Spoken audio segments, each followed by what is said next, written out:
When I woke up, it was still dark in front of me. It was deathly silent all around. I was lying in the gap between a car and a snow block, unable to move. I blinked my eyes, and a warm current flowed across the corners of my eyes. It was blood. I remembered that just now I was slapped against the car door by the snow like a huge wave and hit my head. An avalanche had just occurred here. Why was I here? I came here to look for Noah. I've been chasing after him physically during this period.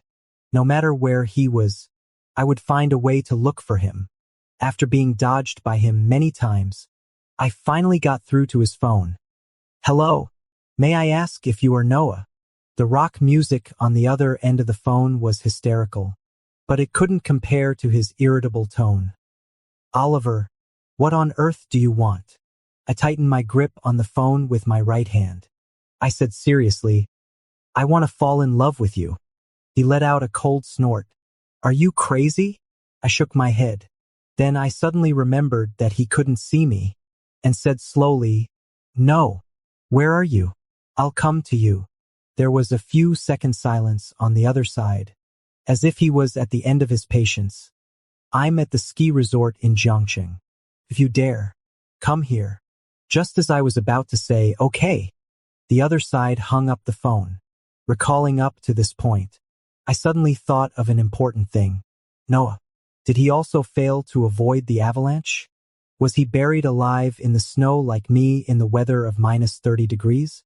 My whole body was frozen stiff. I was in the narrow space formed by the car body and the snow blocks. I took out my phone with difficulty. The battery was so frozen that there was only a very thin red line left. Noah's call suddenly came in. Really went there? Can't you tell I'm kidding you? I couldn't speak. My trembling and rapid breathing hit the phone. He paused for a moment and said very softly, Oliver, you're really stupid. I realized it, suppressing the piercing pain in my chest. I said with difficulty, So, you're not here. My breath turned into ice. I stiffly tugged at the corner of my mouth. Fortunately, you're safe. Fortunately, you haven't promised to be with me yet. What? My skeletal muscles were shivering. Every word I said was trembling. Noah couldn't hear clearly. Blood loss and the cold made my consciousness hazy. My eyelashes, sticky with ice crystals, fluttered. Then I closed my eyes. It's so cold, I said very softly. Noah was stunned for a moment and said coldly, Oliver, stop pretending to be pitiful. You deserve it. My head hurt badly, and some memory fragments suddenly appeared in my mind. In the snow-covered world, Noah wrote my name on the snow. He wrapped the other end of the scarf around me and held me tightly in his arms. In a gentle tone, different from now, he said, Oliver, never leave me. I slowly blinked my eyes and said to the person on the phone, Noah, we were together, right? There was no response from the other side. I turned my head stiffly and found that the phone had gone black. I don't know if Noah heard the last sentence. We were together, I think. Otherwise, when he said those deceitful words, why would my heart ache so much? I wish I could ask him face to face. If I can survive. Vaguely, I gradually felt less cold. I even felt very warm. Was I rescued so soon? With my eyes closed, I thought, after being rescued, I'll go back to find Noah immediately, to confirm with him whether we once loved each other, and why we separated. I thought like this for a long time. Suddenly, my body became very light. When I opened my eyes again, I found myself standing right in front of Noah. This perspective is very familiar. So is the person in my field of vision. He was looking down at his phone, with his handsome eyebrows knitted together. Noah. I called him softly. He locked his phone screen and looked up. Noah has half foreign blood. He has very short hair and his pupils are a very special dark gray color. Now, there is no sign of me in these gray eyes. He can neither hear me nor see me. I reached out to touch him and saw my fingers pass through his sturdy black leather jacket and chest. Is this my dream? Or Am I already dead? On second thought, it doesn't really matter. I looked at Noah's handsome face for a while and asked, "Why did we break up?" Noah didn't answer. He lowered his eyes and blocked my phone number. "Oliver, don't let me see you again. It's really annoying." I lowered my eyes and thought silently, we won't see each other again. It seems that I'm already dead. Would Noah be happy if he knew? I think I must have done something really excessive to make him hate me so much. What exactly did I do? My memory is like a series of blurred images. I can't get an answer. Suddenly, there was a knock on the door of the room.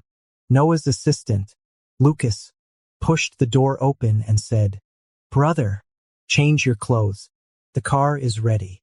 Noah nodded and walked towards the cloakroom. He lifted his hand at his waist and took off his black hoodie in one go. A corner of his same-colored vest was pulled up, revealing his firm but not overly prominent abs. He looked back with a cold look in his eyes and said, "Go out and wait." Lucas's ears turned a little red and he smiled awkwardly. "Brother, I heard you're still wearing the safety jade pendant given by your ex-boyfriend. Is this it?" According to the cold personality and bad temper that have always been criticized by the media, I thought Noah would scold him fiercely. Things like, "It's none of your business," or "Get out." But he didn't. He just lowered his eyes, followed Lucas's line of sight, grabbed the safety buckle and pulled it off. His eyes were indifferent. "Like it? I'll give it to you." The white and moist jade with a red string was gently swaying in Noah's hand. As I watched, a vague memory in my mind became clear. This safety buckle was what I gave to Noah. Before a tournament, I put the red string around his neck. "This is a safety buckle. It can bless you with safety." Noah looked down and said, "Superstition," but he didn't take it off. Then he hugged me tightly. The jade was very cold. Sandwiched between two burning chests, it gradually warmed up. I told Noah at that time that the red string was woven by myself. But I didn't say that the jade was the only thing left by my parents when I was abandoned at the door of the orphanage with it. "Can you not give it to others?" It seemed that my heart was also hanging in Noah's hand and would be broken the next second. I stood in front of him and pleaded, "If you don't like it anymore, you can give it back to me." Lucas stepped closer. "Is it okay, brother? I heard that you two were deeply in love before. It can't be called love. He was just a tag-along when we were kids." Noah's lips parted slightly, but it was as if he had crushed me. Lucas laughed loudly. "Then thank you, brother." Noah let go. The safety buckle passed through my outstretched palm and fell into Lucas' hand. Noah walked away without looking back. I stood there stupidly, watching as Lucas threw the safety buckle out of the window into the pool in the yard. No. I rushed out and jumped into the water, but it didn't even stir up a single ripple. The cold pool water penetrated me, forever separating me from the safety buckle that had sunk to the bottom of the pool, like a reflection in a mirror and a moon on the water. At this moment, I was the one who was illusory. Now I have nothing. My whole body felt like it was being pricked by thousands of needles. So it turns out that even a soul can feel cold and pain. Noah, I regret giving you the safety buckle. Noah walked out of the changing room in a sleek and form-fitting racing suit. With a helmet under one arm, his unhidden eyebrows and eyes looked unruly and sharp. The TV in the living room was on. The ongoing racing event forecast was interrupted by a breaking news bulletin. An earthquake struck Jiangxing an hour ago. The epicenter was close to a well-known local ski resort, triggering an avalanche. Noah suddenly stopped in his tracks and turned to look at the screen. The rescue team has entered the disaster area, and the casualty figures. With a snap, Lucas turned off the TV. He gave an apologetic smile and said, "Brother, if we don't leave now, it'll be too late." Noah glanced down at his phone and strode out of the room. "I wonder if my buried body has been found. I want to go back, but I'm bound by a force to stay by Noah's side. I watched as he put on his helmet and got into the racing car amidst the cheers and screams of the crowd. The engines roared to life. One after another, the racing cars charged onto the track like enraged beasts. Noah didn't take the lead as he usually did. I stood in the grandstand. I heard someone beside me say, "Noah isn't in the right state today." Hardly had the words left their mouth. Noah's car accidentally scraped against the barrier net and spun out of control, flying off the track. After flipping twice, he came to a halt on the turf in the middle of the racetrack, smoking forlornly. Amid the uproar, Noah kicked open the car door and climbed out of the racing car. He lost the race and, for the first time, came in last. Noah was indeed acting out of character today, not because of his performance during the race, but because he wasn't extremely angry after losing the race. He returned to his room. The team doctor bandaged the wound on his arm. Noah held the phone in his left hand and awkwardly tapped it a few times. Suddenly, he smashed the phone against the opposite wall. I floated over and saw that the cracked screen showed the search page of today's news. The several hot searches displayed were all about his crash today. He still cared. After all, racing was what he cared about the most and the only thing he cared about. In the fuzzy memory fragments, Noah was also so furious before. It's just that at that time, I seemed to be closely beside him. Not like those who talked about him and avoided him. I looked brave and open-minded, like a white cloud hugging a scorching volcano regardless of everything, trying to calm the impending erupting magma. When we were teenagers in the orphanage, I sat beside him and said, "I believe in you," and said, "It doesn't matter." Later, when we became adults and the scene changed, I buried my head in his neck, saying, "Don't worry," saying, "I'll help you," saying, "We'll be together forever." Now, he can never hear me again. No one dares to approach him when he's angry. Idiot. I looked at the lonely Noah and blamed him for the first time. It's all your fault for losing the Peace Jade pendant. There's no one to comfort him. Noah was breathing heavily in silence. Lucas answered a call and said very quietly, "Brother Yi, there's someone outside who wants to see you." He said get him out of here. Noah's voice was loud, but his frown was less severe. He came back quite quickly. Who came back? Lucas didn't understand and explained. He said he's a doctor from the municipal hospital and wants to talk to you about Oliver. I searched my mind for memory fragments about the doctor. I got some vague images. The male doctor looked at the brain CT scan and asked me, "Can you remember something now?" I shook my head. He said gently, "Don't worry too much. There's hope for recovery if you keep taking the medicine." I was a bit depressed, but I always can't remember if I've taken the medicine. The male doctor, "It doesn't matter.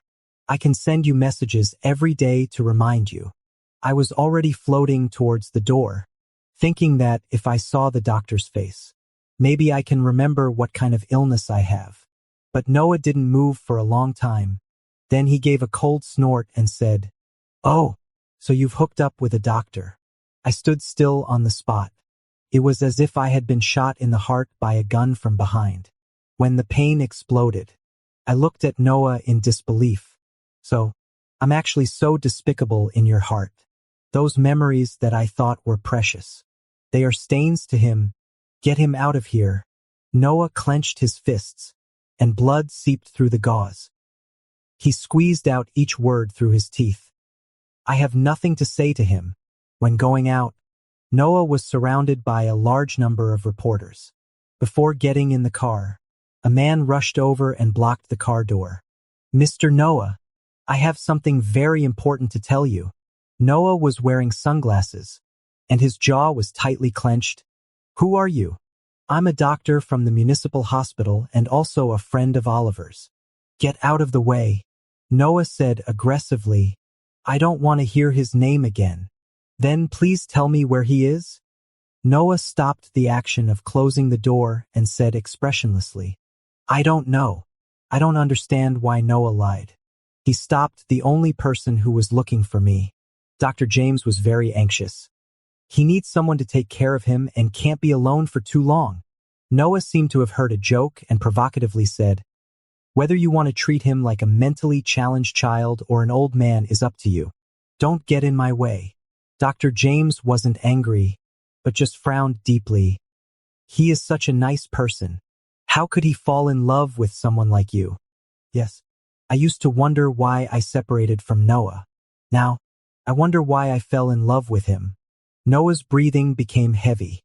He jumped down and slammed Dr. James against the car body, gritting his teeth and saying, "I'm a jerk, but I've never let Oliver down." Yes. Lucas stood in front of Noah and loudly echoed. It was Oliver who kept pestering. He broke up and then came back again and again pretending to be innocent. Brother Noah is the victim. The murmur mixed with the flashlights rushed into my ears like waves. Noah did admit that he had a same-sex partner who grew up with him since childhood. Yes, but they haven't been seen together since the end of the championship a year ago. I heard that that person hooked up with a rich man. He thought racing was dangerous and was afraid that Noah would die on the track. The championship, the breakup, these two words pierced my brain like needles. It stirred up a string of memories. I was in great pain. I hugged my head and knelt on the ground. Uselessly defending. No. I didn't pretend to be innocent, and I didn't betray Noah. It's because... À car accident. Dr. James' roar interrupted me. He stared fixedly at Noah. He said word by word, "A year ago, he was in a car accident on his way to the racetrack to find you." The noise in my head subsided. The world was so quiet that I could hear Noah's deep and rapid breathing. The background blurred. The only thing clear was the blood draining from his face in an instant. Tears welled up. I smiled silently. "Noah, now, I remember everything." When the taxi was overturned, I was sitting in the back seat, holding the ring box and repeatedly rehearsing the scene of putting the ring on Noah's finger. After a loud noise, the ring and the ring box were thrown out and never found again. For a long time after I woke up, my memory was intermittent and confused. Dr. James is my attending doctor. He told me that there was a blood clot in my brain, which was pressing on an important memory center and had a very high fatality rate. Conservative treatment is safer, but it will cause brain degeneration symptoms similar to Alzheimer's disease. Based on the fragmented memories I pieced together, I came to the conclusion that I love Noah very much. Then I broke up with him. I once promised that I would never lie to him, but that day, I told a lot of lies. I said I didn't want to grow old with him anymore. I said I didn't love him. Noah was silent on the other end of the phone. Then he asked in a hoarse voice, "What did you say?" Just like at this moment. He asked in a daze and confirmed with Dr. James. "Oliver had a car accident on the day you won the championship. He has very serious sequelae from the car accident. He broke up with you because he didn't want to drag you down." Dr. James looked at Noah and said softly, "Noah, you don't know anything at all." Noah frowned again. His pale lips moved before he said, "It's impossible. He doesn't look like a sick person at all. Don't come up with such a vulgar excuse. I don't believe it." Dr. James shook off his hand and said, "Noah, I hope you won't regret it later." I watched Dr. James walk away. I thought silently, Noah won't regret it. He is too proud. So proud that he thought of a counter-attack to my words within seconds back then. After I struggled to repeat the words, "break up," my heart suddenly started beating very fast, and I began to regret saying these words to him. But he quickly said, "It's good that you brought it up first." Likewise, my heartbeat slowed down and became heavier along with the busy tone on the phone. Noah likes to win, and he always does. It was the same when we broke up back then, and it's the same today. But at this moment, Noah's face was cold, pale and defeated. There was not a trace of his usual pride. The driver drove the car to Noah's house. Lucas opened the door for Noah and said, Brother, we're here. He handed Noah a new phone and said, "The SIM card is already installed." Noah pulled the hood of his black hoodie over his head. He leaned back on the back seat and didn't move. Brother. Noah came back to his senses, took the phone, and said, "Thank you." After entering the house, Noah put the new phone on the table. I stood opposite him and heard him call my name. Oliver. My heart skipped a beat.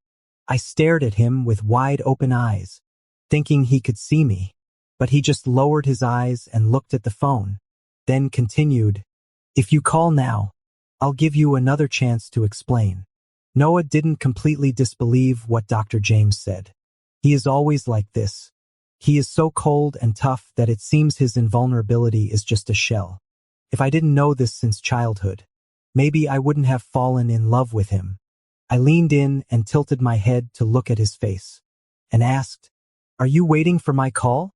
After getting a new phone, the number that was previously blocked was unblocked. But I probably won't call again. Unless... Suddenly, the phone on the table rang. It startled both of us. Is it my body? Has it been found? The phone number was very familiar, but it wasn't mine. Noah saw it. He slowly picked up the phone.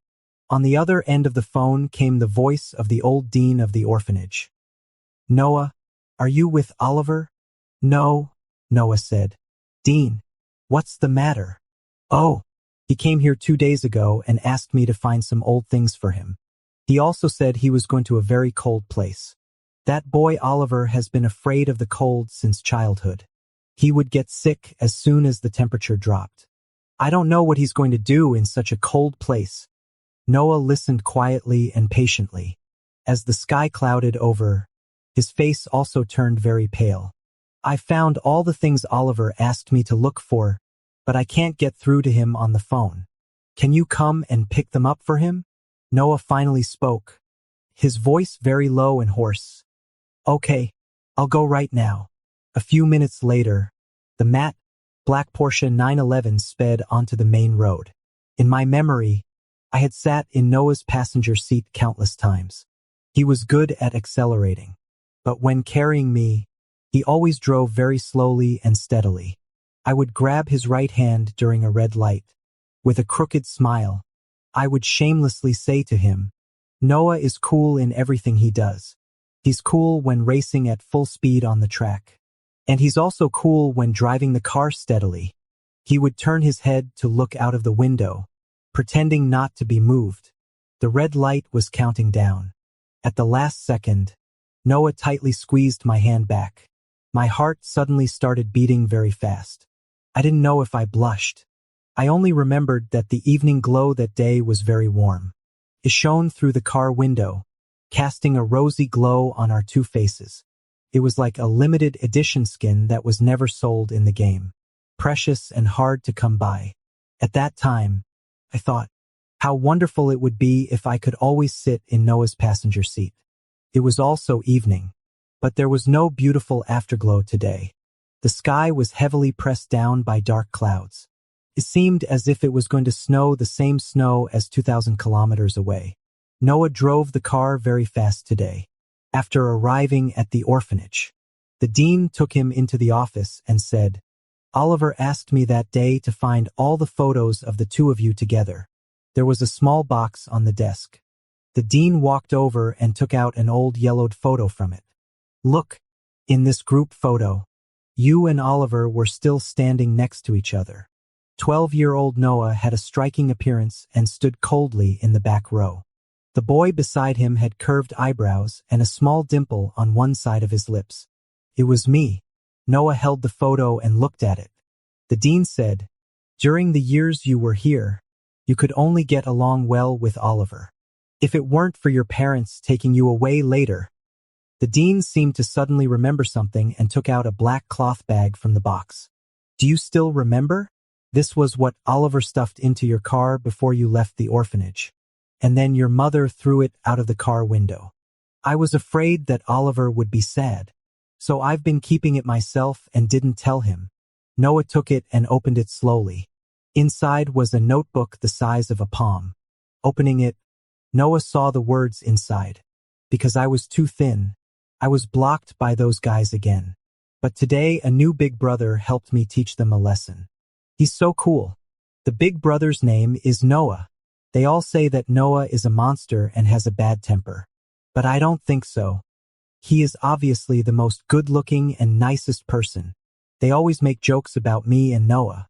Noah told me not to always follow him in the future. I said, note, the diary is frivolous and intermittent. Time crosses Noah in the welfare home for the whole 2 years. Last page. I wrote, can find your mom and dad. Good. But Noah, if you can, no.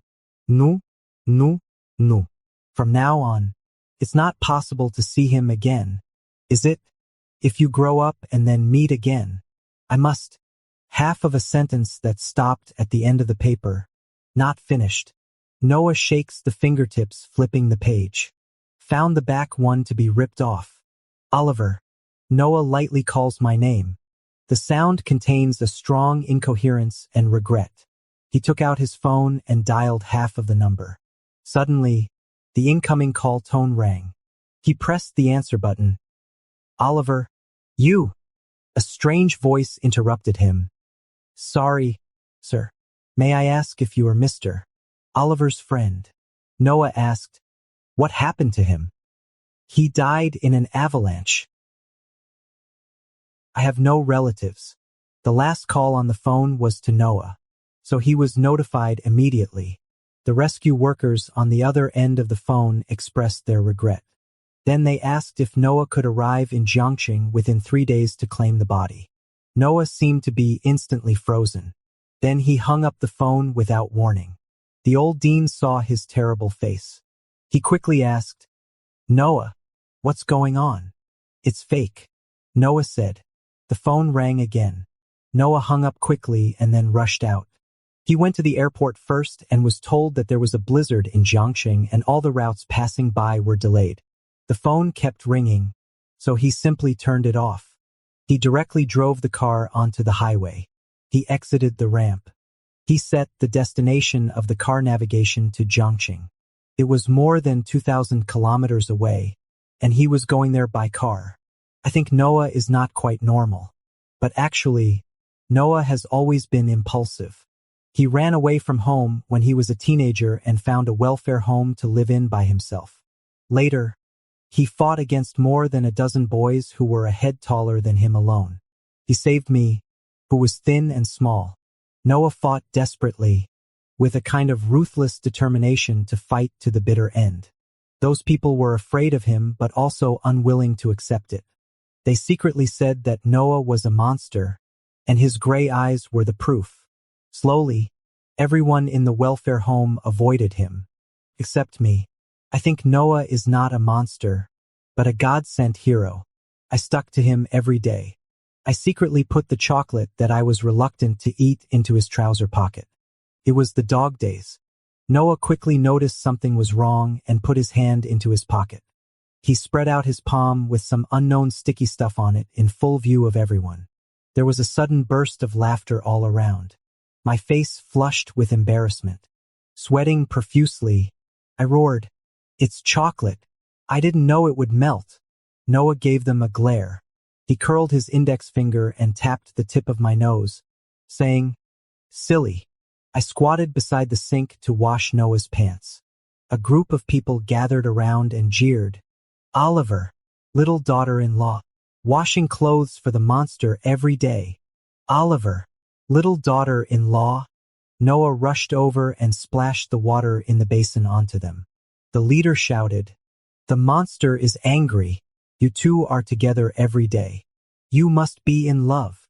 Immediately, someone joined in the jeering. "Two boys in love. Two boys in love." Fearing that Noah would fight again, pulled him away and ran. In a remote corner of the orphanage, Noah said in a fit of anger, "Oliver, don't stay with me from now on." "I won't." "Didn't you hear what they said? They're making fun of you." I looked up and saw his face and ears reddened with anger. Suddenly, I felt strangely happy. Smiling carelessly with my head tilted up, I said, Let them laugh.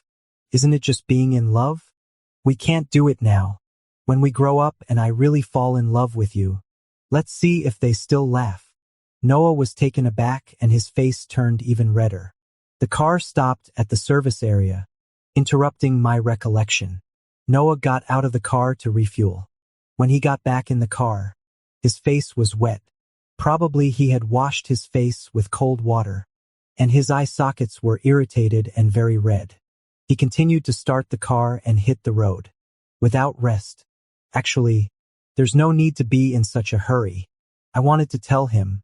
After all, it's extremely cold in Jiangqing. Even if the body is left there for a few more days, it won't be unrecognizable.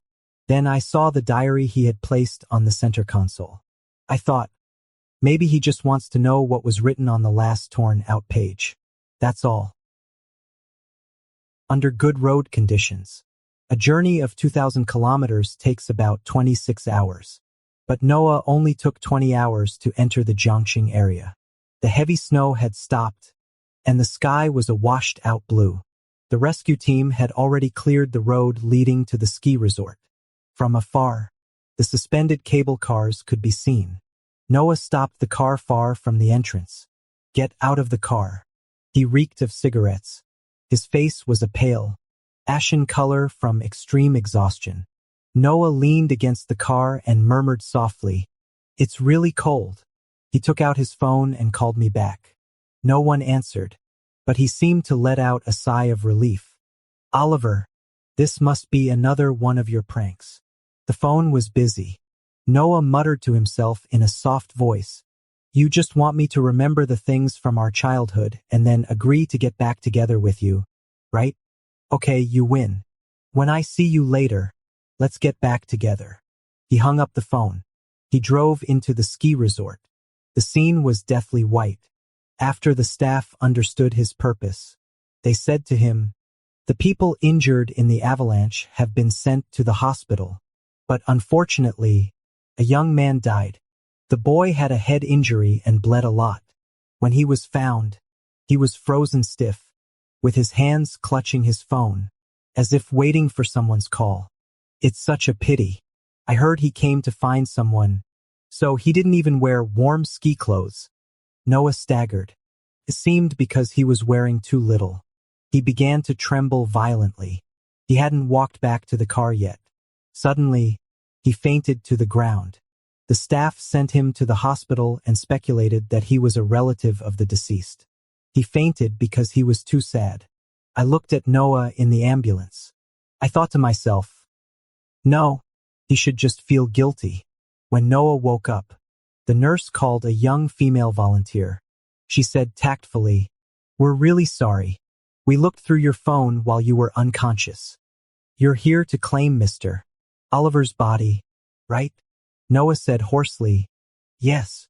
Then he pulled out the infusion needle regardless of the obstruction. He asked the volunteer to take him to identify the body. He was taken to a very cold room. There was a narrow bed in the middle of the room. The white cloth on it hung down to the edge of the bed. The outline inside was faint. Noah's fingertips trembled. He still lifted the white cloth. My pale face slowly emerged, but the expression was not unpleasant. My eyelashes were obedient. My lips were slightly upturned. There was a faint dimple on my face. Noah curled his fingers and gently scraped the tip of my nose. "Fool, you're such a bad actor. You can't even hold back your smile." The volunteer beside me said with reluctance, "Actually, the smile is a brain hallucination caused by extremely low temperature. Maybe he remembered something happy before he died." "Really, Oliver?" Noah looked down at my face and asked. There was no answer, so Noah said, "He probably remembered the past. Otherwise, how could he still smile after remembering what I said on the phone at that time?" "What did he say at that time?" "He said he was just kidding me and that I was stupid. Probably due to the change of the blood clot in my brain caused by the head impact. I gradually remembered some past events. I remembered my reunion with Noah, just as I had hoped in my diary. I really met him again when I grew up. Noah has become taller and more imposing. He walked down from the interview site in a racing suit. He is like an idol star. I stood there, realizing that even if it was the first time I saw him, I would still be attracted to him. This thought was confirmed every time we met afterwards. I was still an intern journalist at that time. I chased after him, shouting his name. He turned around impatiently and saw my smiling face. We hadn't seen each other for 10 years. I thought it was normal for Noah to forget me at that time, but he really didn't remember much. I still couldn't help feeling a little sad. Later, I excitedly told him about the orphanage and invited him to many subsequent meetings under the pretext of work. I pursued him passionately, just as clingy as when I was a child. On the day we confirmed our relationship, I gave him a jade safety buckle. He gave me the championship trophy and engraved our two names on it. I was very happy that day. I rummaged through my bag and took out a piece of paper with rough edges. Mysteriously, I said to him, "Guess what this is?" Noah looked at me, his gray eyes reflecting my bright ones. "This is my..." I didn't finish my words, because Noah suddenly kissed my lips. Both of us beginners didn't know the rules, but it still made my heart beat in a mess. Thinking of this, the corners of my lips couldn't help but lift up a little. Suddenly, I felt a bit of coolness on my face. I looked over and found that Noah had wet my face. He kept looking at my closed eyes. He didn't even blink as big teardrops fell. The volunteer was a bit flustered. On one hand, he advised him to mourn moderately. On the other hand, he rummaged in his pocket. He didn't find any tissues, but he found a small sealed bag. I almost forgot. These are Mr. Oliver's phone, keys and personal belongings. Please keep them well. Noah took them slowly. He saw a very wrinkled piece of paper inside. He took it out and unfolded it. The handwriting was blurred on the yellowed old paper after being moistened and then dried, but it could still be barely recognized. I want to fall in love with Noah. In his teenage years, he was too shy to let Noah know. On the last page of the diary that was torn off before they parted ways, this sentence was written: "If I meet him again when I grow up, I definitely want to fall in love with Noah. Being with you is my wish, and it has come true now. The day when I got together with Noah, and every day after that when I was with him, I want to say this to him." Noah stood in the cold room for a long time. Then he carefully put my things on him. He arranged the return matters expressionlessly and expressed his gratitude to the staff. Several young people recognized him. They secretly said that Noah was not as arrogant and rude as the media described. I followed my body onto the hearse, silently looking at Noah. Actually, he wasn't like this yesterday. All the changes seemed to happen in an instant. The edge on Noah disappeared. He seemed dull and listless. The back compartment was very cold. The driver advised Noah to sit in the front passenger seat. It was rejected. The car started to move. Noah said in a low voice, "You were colder than now that day, weren't you? And you were cold for so long." His tone was flat, and there was little expression on his face. "Oliver, are you a fool?" Noah's face was wet again, and tears slid across his dry and cracked lips. "Why did you break up when you finally achieved your wish? If you're sick, I can take you to get treated. I don't mind if you become a real fool. I won't abandon you, Oliver." He got up during the slight bumping. He knelt down beside my narrow coffin, as if trying to hug me, but he couldn't. He must be sick. His voice was hoarse. "But you're not wrong. It's my fault. Did you break up with me, pretend not to know me, and then repeatedly ask me to get back together because you regretted it? I shouldn't have been so angry. I should have known about your illness earlier and then tried to keep you. I should have always agreed to your requests to get back together. I shouldn't have been impatient with you. I shouldn't have tricked you here. It's all my fault. All my fault. It's all my fault." These were words Noah had never said before. He has always been proud, and everything he has is blessed with unique advantages. so he doesn't care about the right and wrong that the world places on him. He is not afraid of losing. When he was a teenager, because his mother interfered with his hobbies, he abandoned the family that I envied and couldn't have. When he grew up, he would risk his life to win the racing championship. So I can't believe that Noah actually admitted his mistake. He is very tall. He curled up into a dark shadow on the ground. But I can't say any words of comfort now, nor can I hug him like I used to, gently stroke his back with my hand. Forever, I'll never be able to do that again. As soon as the car drove to the entrance of the city, it was stopped by a black business car. Lucas got out of the car with Noah's mother and asked the driver to open the trunk. Noah was lying on the coffin, and there was hardly any sign of life left in him. He was like a walking corpse. The woman's scolding and the slaps on his face all left him unmoved. Noah, how long are you going to be harmed by Oliver? Back then, you didn't want to go home because of him and even threatened to live in the welfare home. Noah's mother's fingertips almost poked into his face. Now you've given up the race because of him again. Do you know that you've been warned by the racing committee? If it happens one more time, you'll never be able to get on the track again in your life. I won't be on the track anymore, Noah said. Both the woman and Lucas had expressions of disbelief. What? Back then, it was because you promised to let me learn racing and become a professional driver that I left the orphanage. Noah continued in a low voice. I regret it. I shouldn't have left him at that time. Are you crazy? Noah. Noah's mother stared at him with a look of complete unfamiliarity in her eyes. Noah seemed to be talking to himself. If only I had always been by his side. Ignoring his mother's tears, he turned to Lucas and said, Please return the jade amulet to me. Lucas's expression froze, and he stammered, I accidentally lost it. Where did you lose it? Noah's tone was quite calm, but his eyes were fixed directly on Lucas's face. His eyes were light-colored, and he looked very fierce when he stared coldly at someone, probably sensing Noah's abnormal mental state. Lucas timidly said, In the swimming pool at the team headquarters. Noah's gaze didn't shift.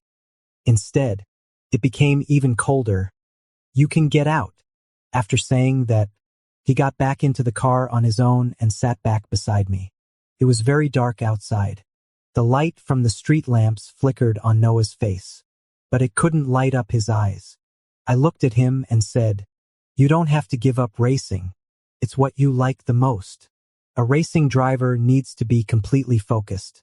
A heavy and unhappy life background will make it difficult for him to focus on speed. That's why I wanted to break up with him cleanly. But the result was far from clean. I behaved willfully and extremely. I kept going back and forth capriciously. After arriving at the destination, Noah first took good care of my body and then started to handle my post-mortem affairs. The staff asked Noah if there were any personal belongings that needed to be buried with me.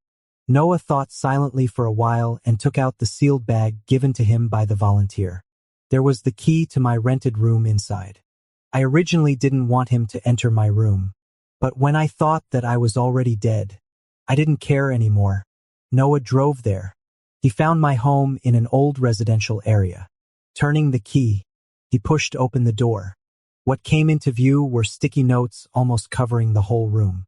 Noah was stunned and slowly walked in to take a look. The room was small and the furniture was simple. He tore off the one by the door. It was carefully written on it. I want to fall in love with Noah. He saw what was stuck on the switch of the entrance hall light. It still read, I want to fall in love with Noah. As he passed by the dining table, every single sentence pasted on it was, I want to fall in love with Noah.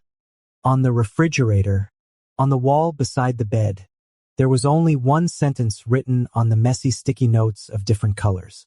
I want to fall in love with Noah. Noah was standing in the room surrounded by this sentence. A short and muffled breathy sound came from his throat. I think he has seen the symptoms bring in the visual effects. The slightly ajar door was opened. Dr. James appeared at the doorway. Not long after breaking up with you, he suddenly forgot everything one day. He was wandering around on the street alone and almost got hit by a car. He was sent to the hospital, took out a very old piece of paper and asked me who Noah was. Dr. James gave a very light laugh, but the expression on his face was very bitter. He said the words on the paper were written by himself, so this matter must be extremely important. What was it? He looked at Noah's pale face and asked and answered himself. It was to fall in love with Noah. Noah understood everything in an instant and took a step back as if he couldn't stand still. He said to himself as if, so he came to look for me again and again because Dr. James saw that he seemed unable to speak and said on his behalf, it's because he was ill and thought that being in love with you was the most important thing in his life. My memories from that period were chaotic. Sometimes I would remember Noah and that I had to break up with him. Then I would pretend not to know him when I met him. Sometimes I would suddenly forget everything, forget that I had already broken up with him, and then persistently call him, find him, and tell him that I had to be in a relationship with him.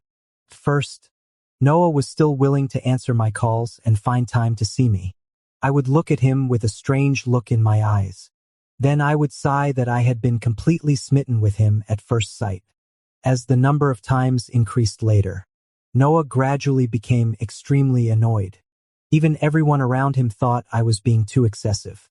I was either mentally deranged or extremely ill-behaved. At that time, perhaps Noah also thought so. My condition was sometimes good and sometimes bad. When I suddenly regained my senses and realized I had done something stupid, I would also regret it. But I never threw away or destroyed that old piece of paper. Because if I did, it would mean that when I forgot everything again, I would completely forget Noah. I dare not imagine what kind of empty feeling that would be. So I listened very carefully to the doctor and tried to control myself from doing stupid things through medication. If it works, I can die quietly. Noah will forget me and pursue his dreams and live a satisfying and happy life. And I will remember him, the only one who has ever given me happiness in my lonely and boring life after my parents passed away early. It's a win-win situation. But I still messed it up. I looked at Noah's painful face. I thought silently. In the end, Noah didn't take anything from my room. He just wrote something on that old piece of paper and put it with him. Before the burial, Noah stayed beside my body for a long time. He said in the dark, Oliver, I won't go anywhere from now on. I'll accompany you every day. But I'm already dead and will soon leave here. As I said this, I didn't feel any reluctance in my heart. Leaving means forgetting everything I've always remembered. I'm going to forget you, Noah. Only in this way is it fair. In this way, I'll never look back for you again. But he said, Oliver, I won't forget anything about you again. Noah built a very large tomb for me. On the day of the burial, I felt that I was finally about to leave. Noah somehow found that safety buckle. He put it back on his neck. He leaned against my tombstone. He took out the old paper that had been carefully kept. My soul was about to dissipate. I saw the words on it. I want to fall in love with Noah. Okay, Oliver.